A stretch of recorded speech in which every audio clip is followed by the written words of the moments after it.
और अब बात कर लेते हैं सावन के महीने की। तो सावन का महीना शुरू हो गया है आज से, जिसको लेकर शिव भक्तों में काफी उत्साह है। सावन के पहले सोमवार पर शिव भक्त सुबह से मंदिरों में जलाभिषेक के लिए पहुंच रहे हैं। भगवान शिव के जयकारे लगाते हुए शिव भक्त खासा उत्साह देखा जा रहा है। सावन का महीना हिंदू धर्म के सबसे पवित्र और महत्वपूर्ण महीने में से माना जाता है।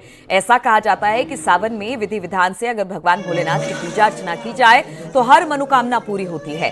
हरिद्वार से शिवालयों में सुबह से ही भक्तों की लंबी लंबी लाइनें लगी है। इसके साथ ही पहाड़ के मंदिरों में भी लोग सुबह से मंदिर में पहुंचकर भगवान शिव की पूजा अर्चना कर रहे हैं। तो तस्वीरें हम आपको दिखा रहे हैं। दशेश्वर मंदिर की तस्वीर है हरिद्वार की। अल्मोड़ा के जागेश्वर धाम की तस्वीर हम आपको दिखा रहे हैं, जहां पर सुबह से ही भक्तों का तांता लगा हुआ है।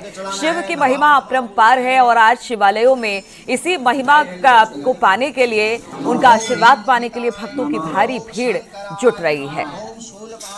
बातचीत करने के लिए हरिद्वार से पुलकित हमारे साथ जुड़ गए हैं। पुलकित, हरिद्वार में अभी आपसे कुछ देर पहले भी बात हो रही थी, वहां पर भारी तादाद में भक्त पहुंचे हुए हैं। आज सावन का दिन है और सावन की शुरुआत पहले सोमवार से हो रही है। आज जो कांवड़िए हैं वो जल भी वहां से भर रहे हैं। तो कितनी तादाद वहां पर, कब से जो भक्तों का तांता है वो लगना शुरू हो गया? महीने के पावन महीने की शुरुआत हो गई है और सावन का जो महीना है वो भगवान शिव को समर्पित रहता है। इसलिए जो भगवान शिव के भक्त हैं, शिव भक्त हैं, वो शिवालयों में सुबह से पहुंचते हैं और हरिद्वार के दक्षेश्वर महादेव मंदिर का भी नजारा कुछ इसी तरह का है। सुबह 4 बजे से यहाँ पर भक्तों का तांता लगा हुआ है। मैं तस्वीरों के माध्यम से दिखाना चाहूंगा कि मंदिर परिसर में किस तरह से यहाँ पर पूरी तरह से भक्तों की भीड़ है और जो भक्त है वो स्थानीय लोग भी हैं और दूर दूर से जो इस वक्त यहाँ पर लोग पहुंचे हुए हैं, कांवड़ लेने के लिए भी जो लोग पहुंचे हुए हैं वो भी यहाँ पर पहुंच रहे हैं और भगवान शिव की यहाँ पर जलाभिषेक कर रहे हैं। क्योंकि जो दक्षेश्वर महादेव मंदिर है उसकी एक खास मान्यता है, ऐसी भक्तों के बीच में मान्यता है। ऐसा माना जाता है कि भगवान शिव सावन के पूरे 1 महीना यहाँ पर विराजमान रहते हैं, यहीं से भक्तों की मनोकामना पूरी करते हैं। भगवान दक्षेश्वर महादेव क्षेत्र को, पंचम क्षेत्र को भगवान शिव की ससुराल कहा जाता है। इसलिए जो शिव भक्त है वो दूर दूर से यहाँ पर पहुंचते हैं, भगवान शिव का जलाभिषेक करते हैं। इस वक्त हरिद्वार में कांवड़ यात्रा भी चल रही है। पिछले कई दिनों से कांवड़ियों का पहुंचने का सिलसिला लगातार हरिद्वार में जारी है। इस बार जो आज जो कांवड़ यात्रा की जो शुरुआत हुई है, सावन महीने की शुरुआत हुई है, इस बार देखा गया कि और भी ज्यादा भक्तों में, शिव भक्तों में उत्साह देखा गया और सावन महीने की शुरुआत से पहले से ही जो शिव भक्त है कुछ भक्तों से बात कीजिए। अगर वहां पर कुछ हैं पूजा पाठ करके लौट रहे हैं या जा रहे हैं, जरा उनसे पूछे कि आप किन मनोकामना के साथ भगवान भोलेनाथ को प्रसन्न करने पहुंचे हैं। जी, मैं कुछ श्रद्धालु हमारे साथ है, मैं उनसे बात करने का प्रयास करूंगा। भैया, ये अब से आप आए, आपका दिल्ली से बोले? दिल्ली से आए, आप लेने के लिए आए यहाँ पर? आप दक्षेश्वर महादेव मंदिर आए, कैसा यहाँ पर, क्या आपने इसके बारे में सुना, कैसा नजारा देखने मंदिर का? तो हमारी माता पिता थी, गणपति हुई थी, महादेव को हवन में बुलाया, फिर मतलब काफी मानता है यहाँ पे भी। तो आप की पैरी से जल्दी आया आपने? अभी लेंगे हम, चलो उठाएंगे, चलो उठाएंगे। उससे पहले दक्षेश्वर मंदिर में दर्शन करने के लिए आए? हाँ जी। बड़ी मान्यता है इस मंदिर की? कहना है मतलब ये होता है, हमारे जल उठाने से पहले नीलकंठ मौके चढ़ाना होता है, फिर यहाँ पे मनसा देवी चढ़ने देवी। तो जितने भी शिवालय हैं हरिद्वार में, ऋषिकेश में, कोशिश करेंगे आप सभी का वहाँ पर दर्शन करेंगे, उसके बाद ही आप गंगा जल लेकर रवाना होंगे। अच्छा, दक्षेश्वर मंदिर का कैसा नजारा देख रहे हैं? भीड़ होनी है, पहला शाम है, तो कांवड़िया आना, हाँ, इधर दूर के है वो, जैसे हम दिल्ली के, तो हम पहले निकल जाएंगे। नजदीक के हैं तो वो अपना धीरे धीरे आते रहेंगे। तो श्रद्धालु से हमने बात की, आपने देखा कि किस तरह से जो दिल्ली से, इतनी दूर से जो लोग हैं वो यहाँ पर पहुंचे हुए हैं, कांवड़ लेने के लिए यहाँ पर पहुंचे हैं। हालांकि कांवड़ यात्रा उन्होंने अभी शुरू नहीं की है, लेकिन जो हरिद्वार के जो शिवालय है, दक्षेश्वर महादेव मंदिर है, ऋषिकेश के आगे जो नीलकंठ महादेव मंदिर जो स्थित है, वहाँ पर वो दर्शन करने के लिए जाएंगे। तो जो दूर दूर से जो श्रद्धालु है वो यहाँ पर पहुंचते हैं और क्योंकि हरिद्वार में जो शिवालय है वो सीधे उनमें उनकी जो मान्यता है बहुत ज्यादा है, इसलिए जो भक्त है कहीं से भी वो बिल्कुल। तो यहाँ से गंगा जल कर अब शिव भक्त आगे की तरफ बढ़ रहे हैं और आज सावन की शुरुआत हो रही है, सोमवार का दिन है। कुछ लोग वहीं पर जलाभिषेक और दुग्धाभिषेक कर रहे हैं, लेकिन कुछ लोग कावड़ से जल लेकर आगे बढ़ रहे हैं यात्रा मार्ग पर। बहुत बहुत शुक्रिया आपका पुलकित जानकारी देने के लिए।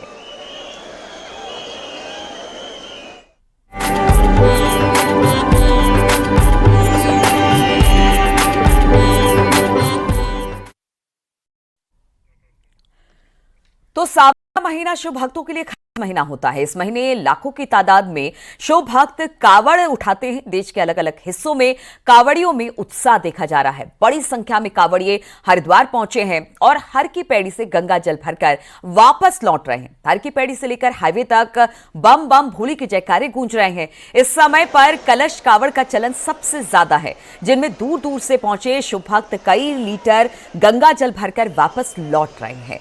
तस्वीरें हम आपको हरिद्वार की दिखा रहे हैं। सुबह से आज गंगा में स्नान करके जल उठा के कावड़िए निकल रहे हैं और इस पूरे सावन मास में हम देखते हैं कि किस तरह से एक तप है, एक भक्ति है। कावड़िए अपने साथ गंगा जल लेकर जाते हैं और मंदिर में भगवान भोलेनाथ का अभिषेक करते हैं। सज धज कर कावड़ भी तैयार हो चुकी है, गंगा जल भी भर लिया गया है और अब बस पर निकलना है, जहां से होते हुए वो भगवान भोलेनाथ का अभिषेक करेंगे।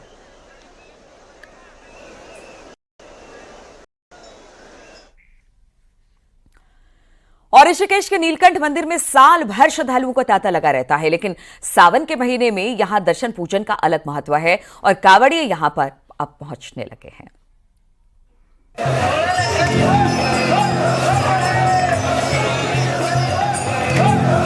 ऋषिकेश के नीलकंठ महादेव मंदिर में कावड़ियों के आने का सिलसिला शुरू हो गया है।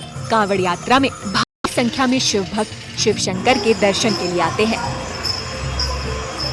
पौराणिक मान्यता है कि यही वो स्थान है जहां भगवान शिव ने समुद्र मंथन में निकले विष को अपने कंठ में धारण किया था। भगवान विष्णु ने भगवान महादेव का स्मरण किया। महादेव आए और महादेव उस हलाहल विष को पी करके अपने कंठ में धारण कर दिए, इसलिए भगवान का नाम नीलकंठ पड़ गया। भगवान का जो कंठ है वह नीला हो गया जहर के प्रभाव से। मणिकूट पर्वत पर स्थित भगवान शिव पौराणिक नीलकंठ धाम है, जहां सावन के महीने में बड़ी संख्या में शिव भक्त कांवड़ लेकर जलाभिषेक के लिए पहुंचते हैं। विष पी लिया था, इससे इनका गला है वो नीला हो गया था। हाँ, तब से इनकी ये नीलकंठ महादेव की मान्यता है और तब से हम आते हैं। हमारे बुजुर्ग भी आए, हम भी आ रहे हैं, आते रहेंगे। नीलकंठ में हमारी मनोकामना पूरी होती है, भोले से मिल के जाते हैं। हाँ जी, कैसी व्यवस्था लगी? बहुत बढ़िया व्यवस्था है जी, ना कोई दिक्कत नहीं जी, यहाँ पे तो हरा भरा है जी।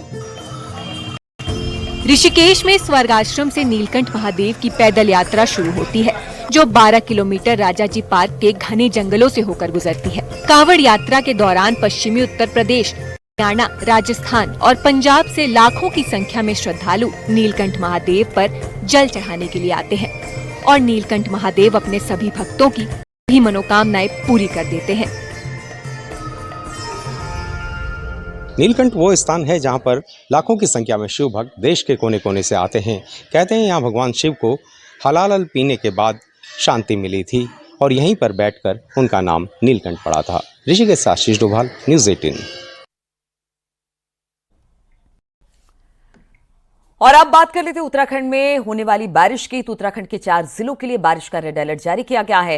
बागेश्वर, नैनीताल, उधम सिंह नगर और चंपावत के लिए मौसम विभाग ने रेड अलर्ट जारी किया। इन चारों जिलों में आज स्कूल बंद रहने के आदेश दिए गए हैं। मौसम विभाग ने कुमाऊं में भारी बारिश से भारी बारिश का अलर्ट जारी किया है। इसके साथ ही गढ़वाल में भी कई जगह पर बारिश का अलर्ट है। मौसम विभाग ने लोगों से अलर्ट रहने के लिए भी कहा है।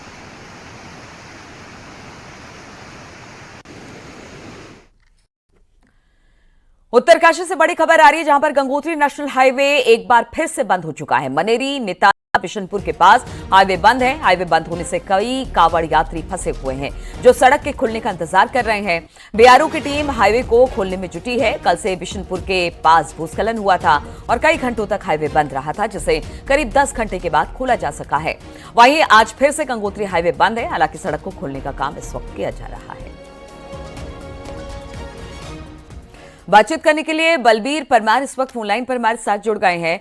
बलबीर, जरा ये बताइए कि कहां पर गंगोत्री नेशनल हाईवे बंद है और कब तक इसे खोल लिया जाएगा, क्योंकि आवाजाही पूरी तरह से, एक तरह से कह लीजिए कि खत्म सी हो गई है। कांवड़िये रास्ते में फंसे हुए हैं, तो कितनी जल्द इस रास्ते को खोलने की बात कर रहा है बीआरओ?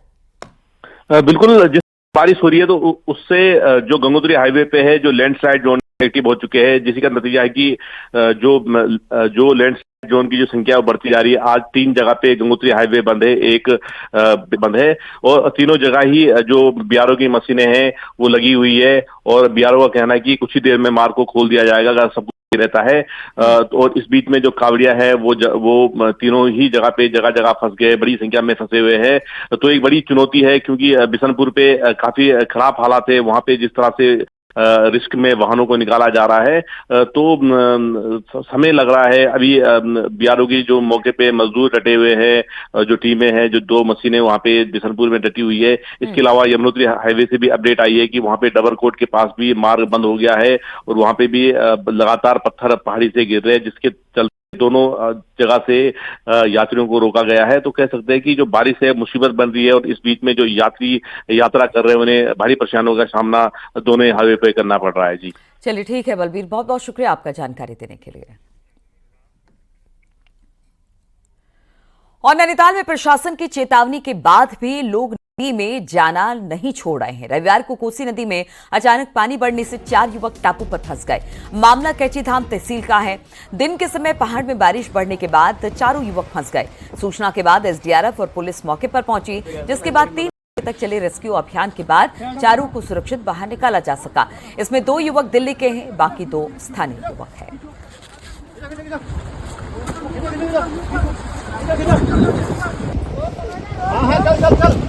ये रोक देख लेना, इसको भी पकड़ लेना घाट से। वो देखो बैग जगह ढीली कर दी ना तुमने। और पहाड़ में आज भी ऐसे कई इलाके हैं जहां पर विकास कोसों दूर है। एक ऐसा गांव है पिथौरागढ़ का मेतली गांव, जहां के लोग आज भी मुख्यधारा से जुड़ने के लिए 10 किलोमीटर का कठिन पैदल सफर तय करने पर मजबूर हैं। देखिए जरा यह रिपोर्ट।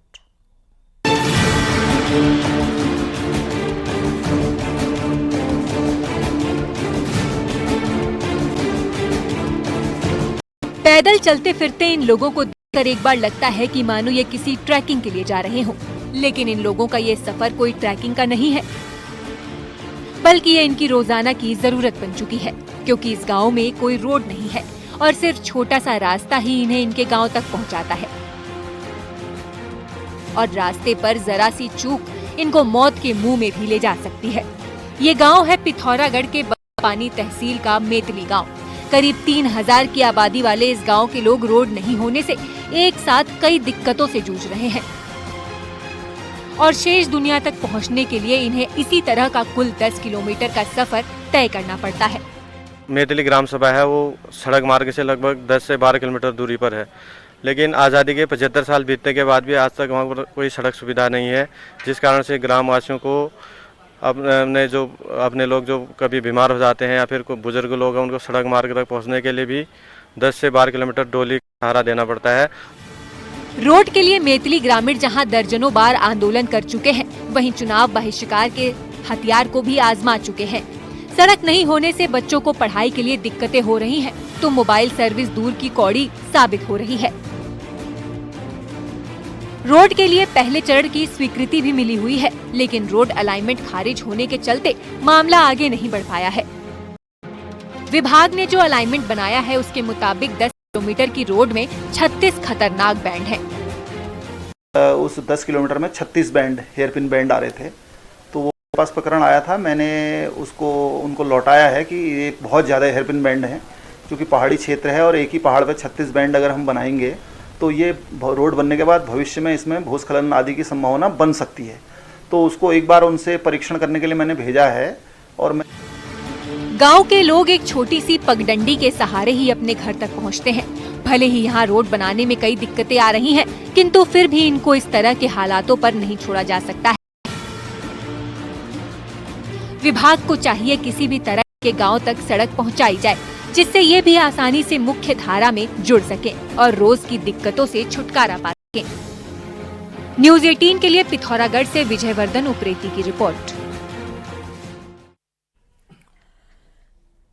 बागेश्वर के देवीकुंड भेजी गई टीम आधे रास्ते से ही वापस लौट आई। खराब मौसम के कारण टीम को आधे रास्ते से ही वापस लौटना पड़ा। 17 जुलाई को इस टीम को प्रशासन ने भेजा था। सुंदर ढुंगा ग्लेशियर में किए गए अवैध निर्माण को तोड़ने के लिए इस टीम को भेजा गया, लेकिन खराब मौसम के चलते जतोली से ही ये टीम वापस आ गई है।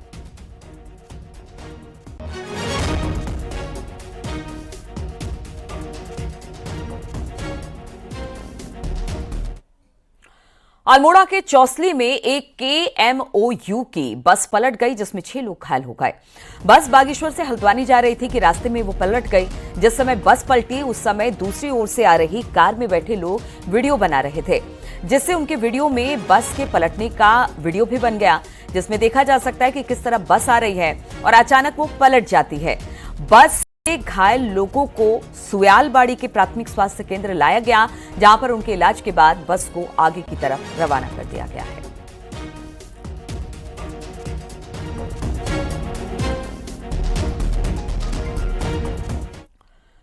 और केदारनाथ धाम इन दिनों सियासत का केंद्र बना हुआ है। कांग्रेस 24 जुलाई से केदारनाथ प्रतिष्ठा रक्षा यात्रा निकालने जा रही है, तो बीजेपी कह रही है कि कांग्रेस को तो प्रायश्चित यात्रा निकालनी चाहिए। देखिए जरा ये रिपोर्ट।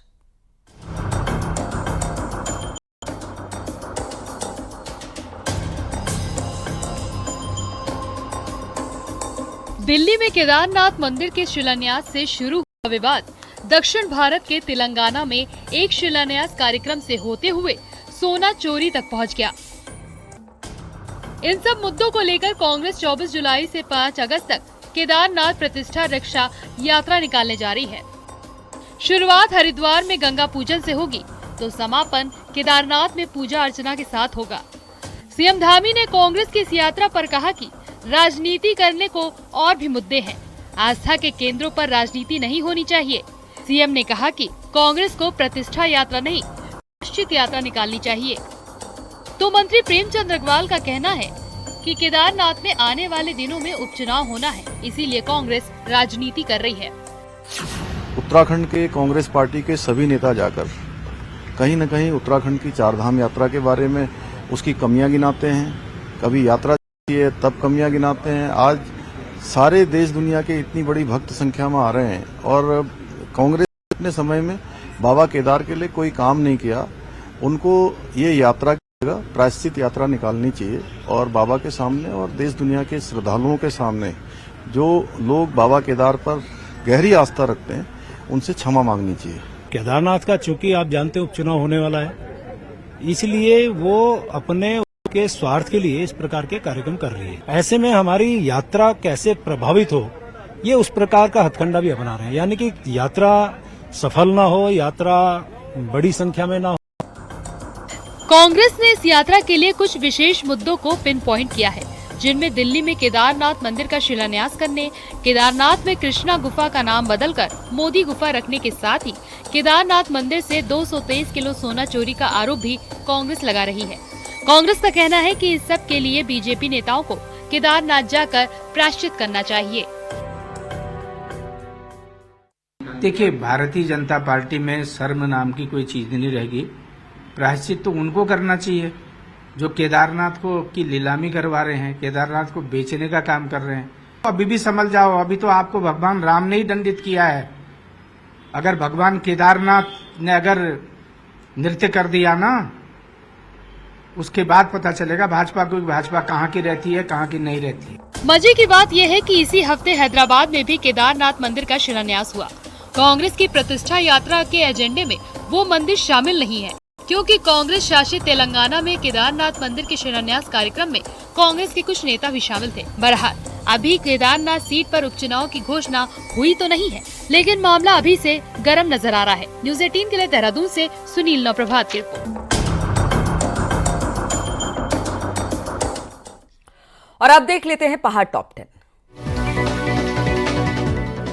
रामनगर की पुछड़ी में आज सुबह एक युवक का पेड़ से शव लटका मिला। युवक की पहचान पुछड़ी निवासी गोपाल के रूप में हुई है। कोटद्वार पौड़ी हाईवे भारी लैंडस्लाइड के चलते बार बार बाधित हो रहा है। गड्ढा तक के बीच की कई जगह पर सड़क ढह चुकी है। हल्द्वानी में कुछ युवाओं ने खुलेआम गाली गलौज और मारपीट की, जिसका वीडियो सोशल मीडिया पर वायरल हो रहा है। नैनीताल में मौसम विभाग ने बारिश का रेड अलर्ट जारी किया, जिसके बाद प्रशासन अलर्ट है। उत्तरकाशी के कई सरकारी विद्यालयों की हालत खराब। इन सभी विद्यालयों में करीब 3,500 छात्र जान जोखिम में डालकर पढ़ाई करते हैं। पौड़ी में सफाई कर्मी आज से कार्य बहिष्कार करेंगे। सफाई कर्मी महर्षि वाल्मीकि की मूर्ति स्थापना की मांग कर रहे हैं। बागेश्वर कांग्रेस कार्यकर्ताओं ने बीजेपी नेताओं की बुद्धि शुद्धि के लिए बागनाथ मंदिर में हवन यज्ञ किया। लंसडाउन की महिला ने 2.5 लाख की ठगी देने वाले गैंग के गिरोह के एक सदस्य को गिरफ्तार किया। आरोपी सत्यपाल के राजस्थान के कोटपुतली की गिरफ्तार किया गया। देहरादून में सीएम धामी ने रविवार को कर्मकार कल्याण बोर्ड में रजिस्टर्ड श्रमिकों के बच्चों के लिए मोबाइल लर्निंग स्कूल सुविधा के तहत बसों का रवाना किया। नई टिहरी में चल रहे 2 दिवसीय किताब कौथिक के दूसरे दिन रविवार को खासी चहल पहल दिखी।